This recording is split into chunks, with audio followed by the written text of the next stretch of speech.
Hello, welcome to the Edinburgh TV Festival 2020. I'm Will Gompertz, BBC's arts editor, and I'm chairing a conversation which is called Creativity in Crisis, How Digital Unlocked Lockdown Creativity. Three fantastic panelists to talk to us about how they went from broadly a broadcast or live events platform into a digital platform and sort of made YouTube their home for this COVID period. I should say also this session is sponsored by YouTube. Now, our three panelists are Alex Horne, the comedian, the musician, the TV presenter, the creator, the man behind the Horne section. You'll see him on lots of comedy shows. He's also the creator and a host of Taskmaster, which pivoted into home tasking when COVID happened. We've got Greg Foote, who is, he tells me, your favorite TV science presenter. He has done Let's Go Live, which has been a huge success. He has podcasts, he's got YouTubes. He is an amazing communicator when it comes to science, and he's done a brilliant job, again, pivoting into YouTube. And then finally, Emma Keith, who is not a TV personality, she informs us, but she is wonderful. She works at National Theatre. Specifically, she's head of broadcast for the National Theatre, has been in charge of NT Live, which is way of getting the theatre productions into cinemas. And what they've done over the period of COVID is put those pre-recorded shows online onto YouTube, 17 shows over the course of 16 weeks, and they've been incredibly successful. So that's our panel, and we're going to find out what they did, how they did it, why they did it, and what we can learn from their process. Let's start with Alex and Alex Horne, who went very quickly from Taskmaster on telly to home tasking on YouTube. How did you do it? Why did you do it? And what did you discover? Okay, I'm going to do the second question first, Will, if that's all right. Of course. Which was why? And it was through no planning. I got a couple of messages via Twitter as soon as Boris shut the schools from parents who didn't know each other, maybe 5 or 6 messages saying, would you mind setting some tasks to my kids? Because we like the show, we want to get involved. Could you set us a task? And it was immediately obvious that's a good idea, because we shut down filming the week before because of lockdown. So I was at home with my kids. I've got 3 kids who are at primary school who I was struggling to entertain. So it was fully formed immediately. We called it home tasking because we were distracting ourselves from homeschooling. And I put one, I think the thing that did change, I thought maybe I'll do one every day throughout lockdown. And that very quickly changed to 2 a week because it took off in a fairly big way. So I was flooded with responses. So I put up a task on YouTube, which was simply me talking to my phone, wearing my Taskmaster outfit. And I said, throw a piece of paper into the bin. Most impressive throw wins. You have one day. And just watch the entries come in. People put up their entries on Twitter, and then we put a montage of the best ones on YouTube. That's how we use the technology. And then Greg Davis, the Taskmaster, I'm only his assistant, also got involved, and he judged them and put up his own video of choosing the winner, and they got some points. And that's it. And we did that for 3 months, I think, altogether, throughout lockdown, till the schools went, well, till summer holiday came, really, and I needed a break. And will it come back? Are you going to continue with it? Yes, so it was designed for people who had kids at home. So it was a way of distracting them. But actually we found that people who lived by themselves did it, old people did it, young people who weren't at school, and people who were at school did it as well. Primary schools did it with kids of key workers. So it is going to come back, but we are now back to filming. So we're going to do it as a once a month thing from now on and see how that goes. It's all, we're all in the dark here. We don't know how long things are going to last, but it was so much fun, and it got such a wholesome response, I suppose, that it would be a real shame not to. Okay, Greg, just give us an example of what you've done during lockdown with your science videos, and also just give me a sense, could you, of the arc of engagement. Does it start high and get lower? Does it start low and get higher? Or does it plateau? What's your experience? So on day one of lockdown, myself and my partner, Maddie Moat, who is a fellow TV presenter, fellow science communicator, she's not here because she's filming at the moment and somewhere without data. So you've just got me, I'm afraid. Sorry about that. So the two of us decided, we live together, we're a couple. We thought, right, on day one, we're going to launch a daily family science show.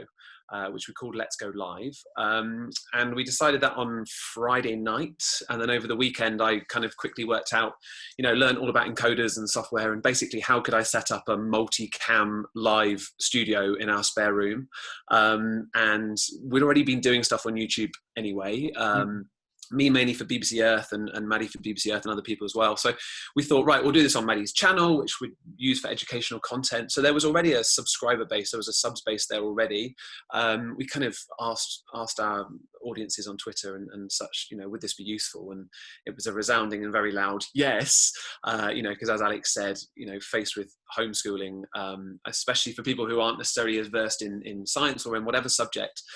So we made daily for 3+ months, 55 live half-hour shows, each one packed with facts and fun and quizzes, and the big thing was activities. So we did loads and loads of hands-on activities that families could do together, and that was a big thing in terms of engagement that we really saw. It wasn't just kids doing it like on a table in the corner. It was whole families, from 4-year-olds to 13-year-olds doing, making a ping pong cannon or making poo, a model of poo, or whatever it was, depending on whatever we were investigating. And engagement wise, your question, it started bigger than we thought it would. And then over the first week, it really grew, and we were absolutely astonished. By week 2, we were getting, because every show was live, we were getting 8,000-10,000 plays live, and of course we know that is a whole family watching. And then it grew, and then come kind of post Easter when it eased, it dropped a little bit, but we still got the watchbacks. So it was quite a surprise and a wonderful thing. And just give us a sense of that multi-camera shoot. Are we talking 3 iPhones and a mic in the middle, sort of thing? Yeah, so classic USB microphone going straight in. We had a few DSLRs that already could feed USB into the laptop. Lots of people have been using OBS. I was using something else called Ecamm, which allowed me to essentially live vision mix. So we're both in shot, we're both kind of co-presenting, we've got our notes. I've got a wide DSLR as a 2-shot. I've got another DSLR that's acting as a table cam. And then as we went through, I incorporated infrared camera, USB camera. We had a bird cam, which was set up on the windowsill, zoomed in on some bird feeders outside. And it was awesome, as we were both hosting it, I was able to kind of live vision mix and jump between the cameras on my laptop, whilst having, live chat come up and dropping loads of, pictures in pictures and all of that at the same time. Fantastic. And no editing, of course. No editing, no, which is, there was, because we started adding in VTs as well. Okay. And the whole thing just quickly, exploded. As Alex was saying, a daily show is bonkers, and it was bonkers. We worked out basically it was about 17 hours a day every day for the first 100 days. But it seemed to be, we were doing it, we weren't doing it for money. There wasn't a sponsor, there wasn't money. We were just purely doing it for the audience, and it landed, and it seemed to be really helpful to give them engaging activities for every afternoon. Fantastic, Greg. Thanks very much. Back to you in a second. Let's go to Emma Keither and the National Theatre's experience. And this one became national news, Emma, when you sort of announced that these big shows are going to be made available on YouTube. And I think a show like One Man, Two Governors, a comedy starring James Corden, got over 2 million viewers. Were you astonished by the response, or were you expecting it? Yeah, I mean, completely astonished, if I'm honest with you. It was a really quick decision for us once theatres were shut down of how do we keep engaging audiences? How do we reach them when we can't have physical productions on. Unfortunately, we had the NT Live catalogue, which, as you said, is our programme which goes out into cinemas.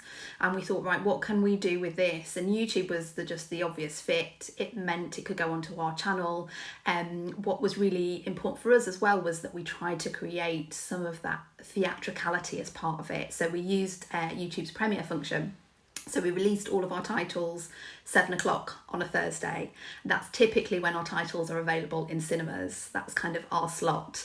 And actually it really was amazing to see how many people came together to watch. So like you say, something like One Man, Two Governors, 2 million people over the course of a week. They were only up for a week. But about 250,000 of those were watching at 7 o'clock on Thursday. And that's just a phenomenal number of people, and far in excess of anything that we thought might have been possible when we very quickly scrabbled to get this idea together at the end of March.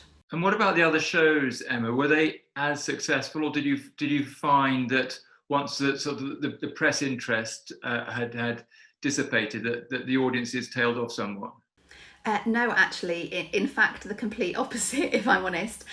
We launched initially with 4 titles. We ended up doing 17 overall, and the interest really sustained throughout. Of course, there were titles that were more popular and some that were slightly less popular, but actually overall it was really strong throughout, and it was 15 million views across the whole programme. So what we tried to do with the programming as well was make sure we were showcasing a bit of everything that the National Theatre has on. So there was a real range of programming, and actually what that did was bring a range of audiences to the content as well. So it wasn't just the same audience coming back 17 weeks, it was different audiences.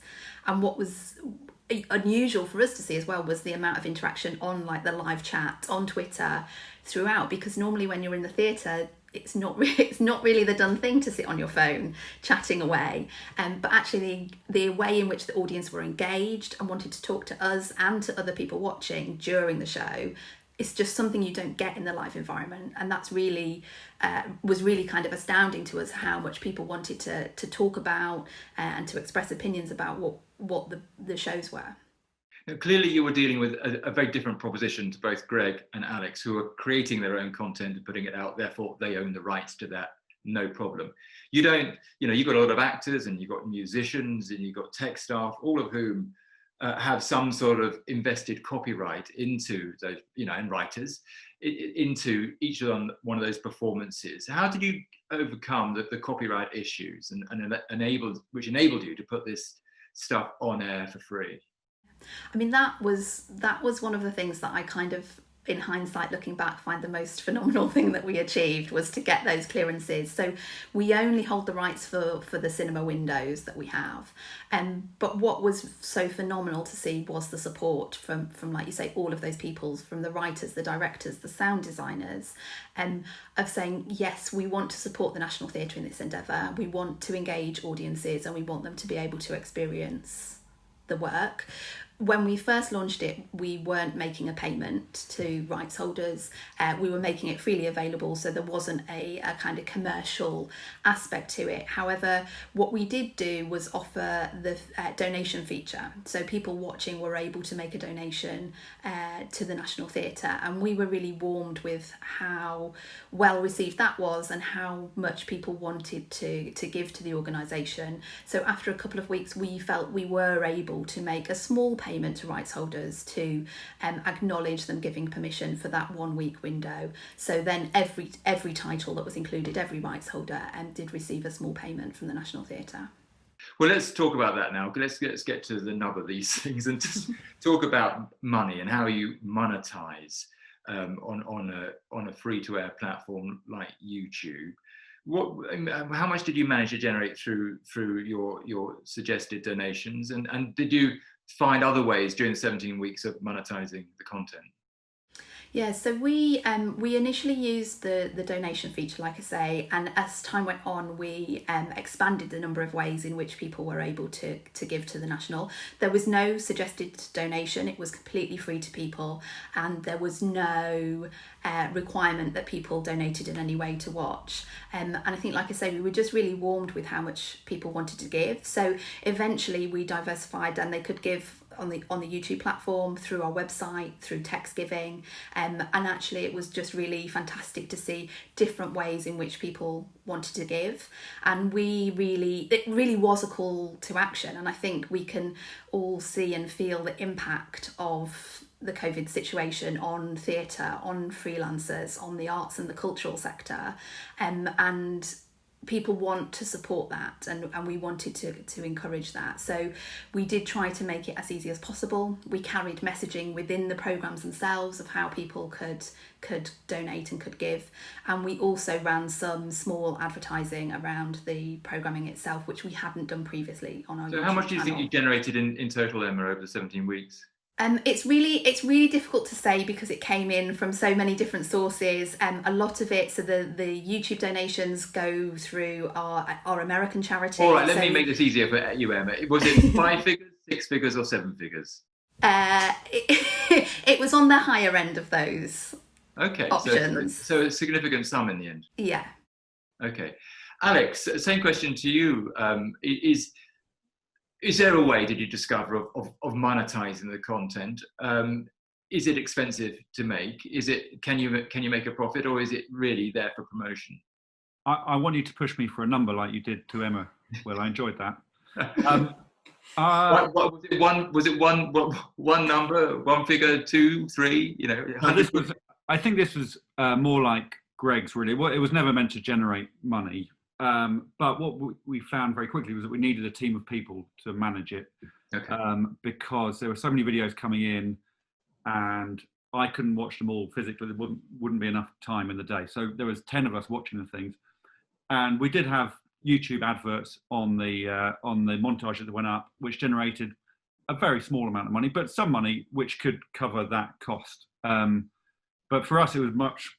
I mean, there's no profit, but it was all about keeping an audience happy, I suppose. And if you were looking at it, not quite cynically, but the upside of it for us as a brand was just getting people to know about Taskmaster. And our surprise was that a third of the entries came from North America. And a lot of people in Australia, we know, like the show, and so they got involved. And people from all over the world, but mainly North America were the non-Brits doing it. And it led to the CW channel in America. Then they basically bought a couple of the series, and they stream it now on their channel, which I think wouldn't have happened without home tasking. So there was no plan, but it had a really nice side effect of spreading the show across the ocean. Yeah, and for you, Greg, is it something? I mean, you've got obviously more experience than the other two in having a YouTube platform and a channel. Was there a way of monetizing for you? So this is I found all this really interesting. So for educational channels, your CPMs, your cost per meal, or the money you get per 1,000 views is, about £1, right? So you get 1,000 views, you get £1. Our content, in the same way that Alex got loads of things sent in for home tasking, we got a lot of UGC, and it was, over one weekend we got 500 emails of photos and videos of kids trying and families trying some of our activities from Friday. So we then show those pictures in the show. The audience is very much a big part of the show as well, So we marked all of our videos made for kids, because they are made for kids, and more importantly, they feature kids. So when you do that on YouTube, really, and I completely appreciate the reason why that needs to be done. There's an interesting backstory to that, but that means that the ad revenue drops to like a penny per 1,000. So why, Greg? Because you can't run targeted adverts as soon as you tick that box. So you can still run adverts. They're kind of generic adverts with very, very low CPMs. Education is already low, as I mentioned, and even lower once it's made for kids.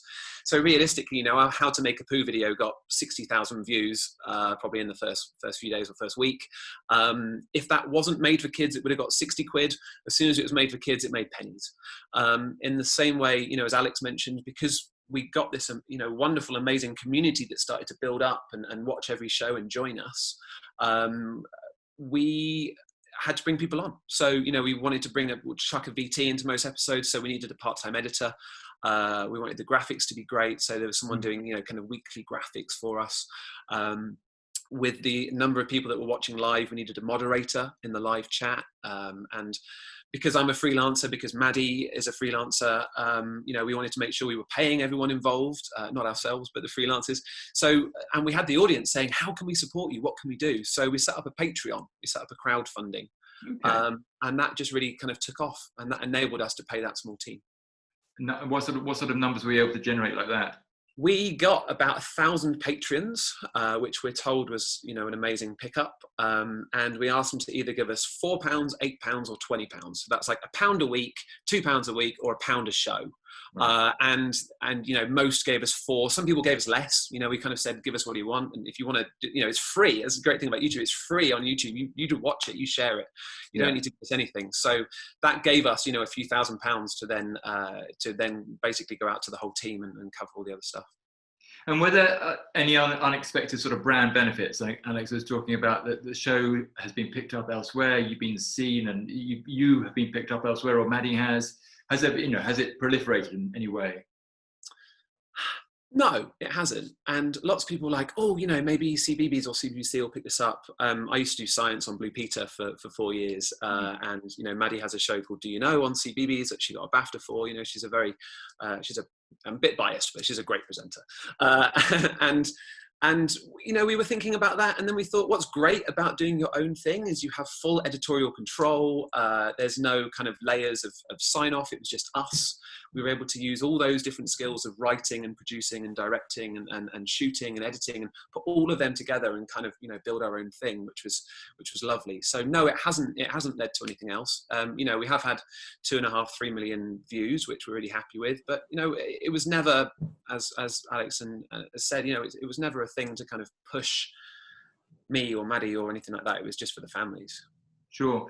Emma, just sort of thinking about what's been learned through this process from you at the National Theatre, what have you learned about what does work and what doesn't work on this platform?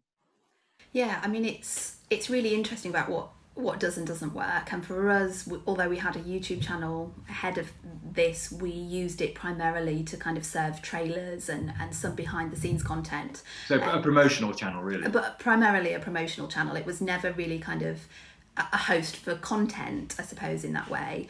And we'd always been a little nervous, if I'm honest, about putting content out online and what's the experience and what's it like watching at home and what's it like watching on your telly or on your phone, because theatre is inherently a big format, and that's why we'd done cinema, because that was a big format as well. So I think what's been revealing for us most really is that people want to watch theatre and want to access theatre in different ways.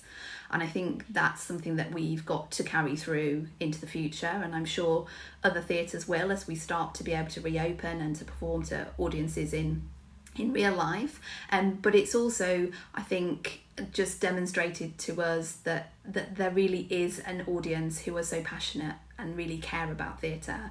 And for us, again, it wasn't about making money at the start. This wasn't about generating income for the organisation. This was about reaching our audiences. And what we know going forward is that we want to continue engaging with that audience who may never come to the National Theatre on the South Bank in London and may never go to a cinema to see NT Live, but will watch at home, will watch on their television, will watch with their family. And so we want to make sure that we're continuing to serve that audience as we slowly make steps towards in-person, real-life theatre performances as well. So what does that mean? Because, as you say, I mean, the National Theatre can probably get 1,000, maybe 1,200 people into one of the theatres there, but you're having millions of people watching. So basically, you've got a whole new audience, which you probably didn't have before. How are you going to look after that audience? How are you going to nurture it? How are you going to develop it? How are you going to grow it?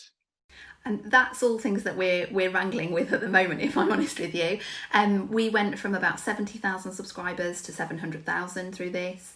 The kind of age demographic is much more akin to the age demographic you would probably expect from YouTube rather than what you might necessarily expect from the National Theatre.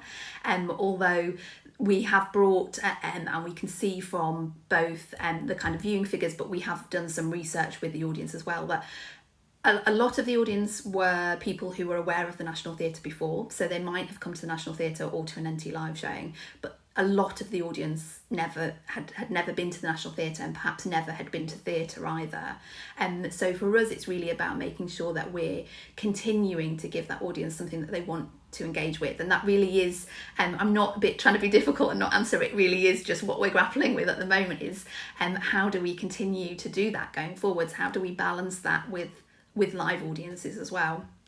Like I say, when we launched with 4 titles, then it was going to be 10, it ended up being 17 in total, and it really did just kind of grow as we were in the moment and as we kind of saw the potential and the opportunity. But we did decide to stop it, and it wasn't sustainable for us to continue giving the content away on a weekly basis and for free, albeit with the donations on. We were drawing from the NT Live catalogue, and that's finite. There's only so many shows that we've recorded. So we have taken the decision to stop it, but we are very much looking at what can we do? How can we continue to engage that digital global audience that haven't experienced the NT before? And we want to give them new things as well. We don't just want to keep going into the catalogue and kind of pulling things out. I think that's where it's amazing what Greg and Alex have done is they've been making things, they've been generating content during this time, and that's what we didn't do, and that's what theatre is. Theatre is new, theatre is storytelling, and we want to be able to do that through YouTube and to the YouTube audience going forward in the future. Obviously, you know, part of that thinking will be how can you make money out of this content, because that's important for the National Theatre, clearly. But also, I suppose, sort of fundamentally, has it changed the organisation? And by that, I mean, have you now got staff working with you? You didn't have staff before. Has the whole organisation, or to a certain extent, pivoted towards digital? Considering it, you know, at the moment you've got 3 theatres at the National Theatre. Is digital now the 4th theatre, so to speak? And are the budgets reflective of that? I'm not sure it's our 4th space yet, but I think it's very much a consideration of space, and I think we very much see it as an opportunity. I suppose we talk about breaking down the walls of the National, and actually I think for us it's more about that. So what we don't want to do is build something else up over here. It's got to be a part of the whole, and that's really where kind of digital and putting content online can hopefully amplify and increase what we're doing, rather than kind of be separate to and something different. So for us it is important that it's embedded absolutely in that way. If I'm honest, no, we're not working with new people. We're working with the same team that we always work with. So the people, whether it's our learning department, press, marketing, fundraising, they were the people that worked at the National Theatre and did those roles for the National as a live performance venue that transferred into National Theatre at Home.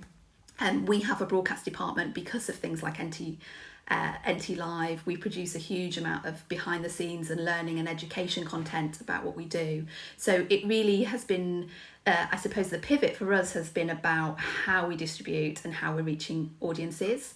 They're not in person and they're not in cinemas. So that's been more of the shift, rather than a kind of wholesale change to how we approach things. And it really has been a shift in skills for people, just thinking differently about how they do a lot of the jobs that they have been doing before.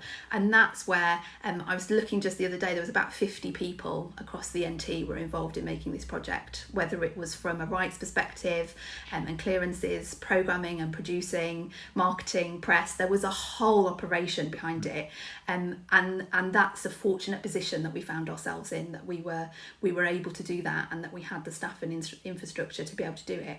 But it did also mean that there was a huge cost associated with making it happen for the organisation as well. Very good, thanks. Alex, from your Taskmaster experience going from telly to online, what did you find very quickly were the do's and maybe even more interestingly the don'ts? And now you've built out that audience, how do you maintain it, keep it, build it? Do's and don'ts. I suppose it's being realistic about how much you can do, and if you promise you're going to do something, people then expect you to do it. So we would say the montage will be up on Wednesday morning at 9 o'clock. And some weeks we struggled because everyone's in their own lockdown life. So we had an editor as well trying to put these things together, and his internet failed one week, and people were very cross with us, even though they're watching something for free. But they would say, where is it? We've been staying up. We're in New Zealand. It's midnight here, or whatever it is. So we had to be slightly more realistic about what we could produce in the time. And so going forward, doing a once a month thing to hopefully keep people happy and engaged whilst having our normal lives, fingers crossed, come October, November, and going forward is, that's what we're keeping in mind. I think that the do's, it's amazing what you can do with a mobile phone. All my videos were done with an iPhone on a little tripod, and it looks quite professional. One last tip from me, I'd say, we were told after our very first video, someone said, please put subtitles on for the deaf community. And so we did, and it was time consuming, but it was so worthwhile, I think. And we had so many responses from people saying, thank you for that. And that's something that had never crossed my mind before. Greg, from your perspective, you're well known, but you're not a massive celebrity. You're not the National Theatre. Maybe you're not even Alex Horne. But you will be one day, Greg, I promise you. So how do you get attention on a platform like YouTube? So it's on TV, you might be working with a brand like Blue Peter, or you've got the high listing with the BBC on the EPG. But on YouTube, you're in there with millions. How do you get attention?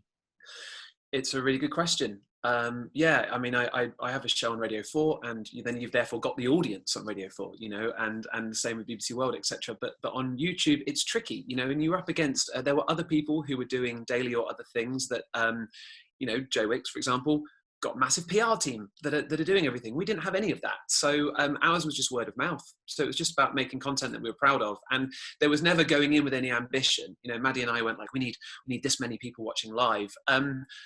It would be great if people want to watch it. All 55 episodes are at letsgolive.show. They're there, they're half hours, they're packed full of activities. Moving forwards, I really want to edit out individual activities and put them up. I'm really into the titling, the metadata and the thumbnail design and everything you can do to get as many eyeballs on it through search as possible. But you're right, it's a big marketplace, and especially, some people were really up for the homeschool challenge. Some people understandably just wanted to let's not put that pressure on ourselves. So I think, we'll keep making content for our audience. We've both got full-time jobs doing other, well, I say full-time, we're freelancers, so we've got a whole portfolio of different jobs that are happening.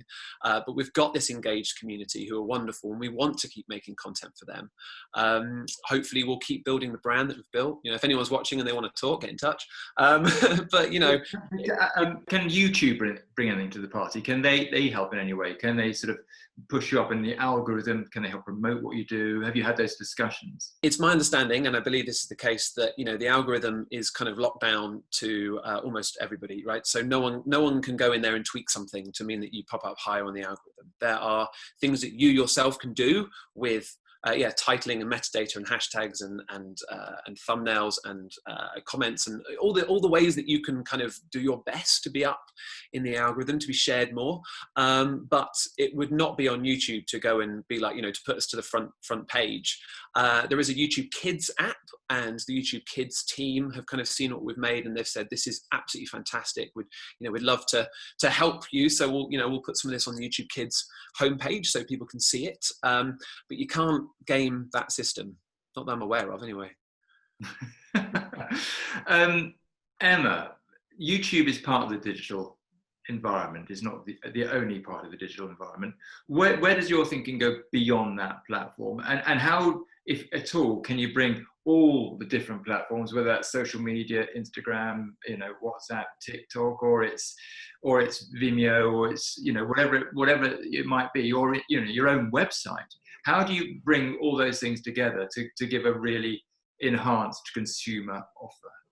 That's a really good question, and I think it is about how we bring those things together and how we can make them complementary to each other. And I think the hope obviously is that we can get back to live theatre to fairly soon, and we've announced our first production from that perspective. But I think what we want to be able to do is to really be able to bring together all those platforms, and certainly we're on most of them, if not all of them, and I have to confess it's not me that manages all of those from a social perspective. But I think, like I said earlier, one of the big things for us was how much people wanted to be on those platforms and engaging during the shows themselves. And I think that's something creatively wise that's kind of interesting as we look to the future, in terms of how we can integrate those with live performance, but also how audience expectations are different and change, and how we can bring that. I think it's probably not too controversial to say that there are some barriers to entering a theatre, whether that's geographical or cost, or not feeling it's a place for you, or knowing the done thing and the etiquette. And actually, if we can use some of those digital platforms as a way to break that down, or to present things in a different way, that's really fantastic and important for us. That was part of the reasoning behind NT Live when that first started as well, was okay, we want to take the work to cinemas. That's a place that people go with different expectations. That's not the same necessarily as coming to London and going to see a theatrical performance or a musical. The cinema is something people will do more often, potentially, and closer to home. So it's really about how we meld those things together in the future, and how we can layer that onto live theatre performances and use it to enhance and develop it as we think about what we're creating as a theatre as well. Thanks very much, Emma. And then finally, Alex, just give us a sense of how you see the future. You've turned Taskmaster into an online hit. You're going back, making it now as a TV program. What do you think the future is? Does good old terrestrial television have a long-term future, or do you think what you've experienced over the period of lockdown actually points towards a future which is going to be basically online and interactive? I think normal telly is fine for a good while, Will. I hope so too. I think the two can go hand in hand. That's what I've discovered. That lots of people enjoyed taking part, and it was great for us to put the public on telly, even though the telly was YouTube. They were in our show.